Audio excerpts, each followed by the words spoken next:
Hello and welcome to infinity learning academy.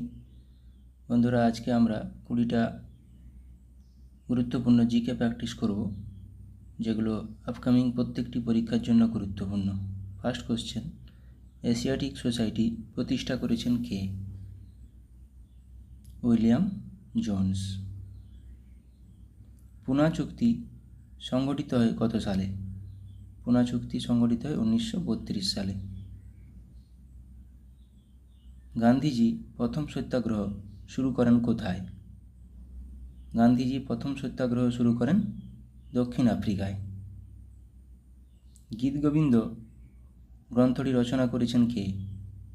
Gita Govinda গ্রন্থটি রচনা করেছেন জয়দেব। ভারতের মিসাইল ম্যান নামে পরিচিত কে?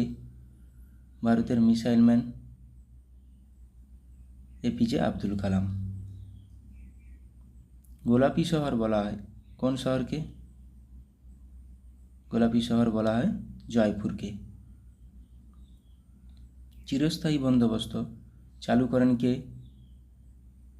চিরস্থায়ী বন্দোবস্ত চালু করেন লর্ড কর্নওয়ালিস। ফাউন্টেন পেন আবিষ্কার করেন কে? ফাউন্টেন পেন আবিষ্কার করেন ওয়াটারম্যান। মাস্টারদা নামে পরিচিত হলেন কে? মাস্টারদা নামে পরিচিত সূর্য সেন। পরিব্রাজক গ্রন্থটি রচনা করেছেন কে? পরিব্রাজক গ্রন্থটি রচনা করেছেন স্বামী বিবেকানন্দ। শ্রীচৈতন্যদেব প্রবর্তিত ধর্মের নাম হল বৈষ্ণব ধর্ম। উইংস অফ ফায়ার আত্মজীবনীটি কার? উইংস অফ ফায়ার আত্মজীবনীটি হল এপিজে আব্দুল কালামের। ভারতের ক্ষুদ্রতম রাজ্য হলো কোনটি? ভারতের ক্ষুদ্রতম রাজ্য হলো গোয়া। ভারতের প্রথম মহিলা জ্ঞানপীঠ পুরস্কার বিজয়িনী হলেন? প্রথম মহিলা যিনি জ্ঞানপীঠ পুরস্কার পেয়েছিলেন আশাপূর্ণা দেবী। ভারতের প্রথম এভারেস্ট জয়ী মহিলা? প্রথম মহিলা ভারতে যিনি এভারেস্ট জয় করেছিলেন বাচেন্দ্রী পাল। ভারতের প্রথম মুসলিম রাষ্ট্রপতি হলেন ডাক্তার জাকির হোসেন।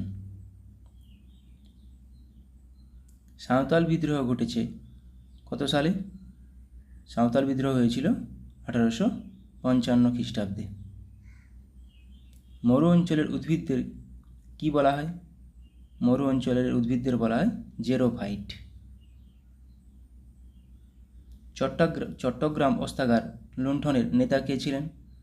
চট্টগ্রাম অস্ত্রাগার লুণ্ঠনের নেতা ছিলেন সূর্য সেন।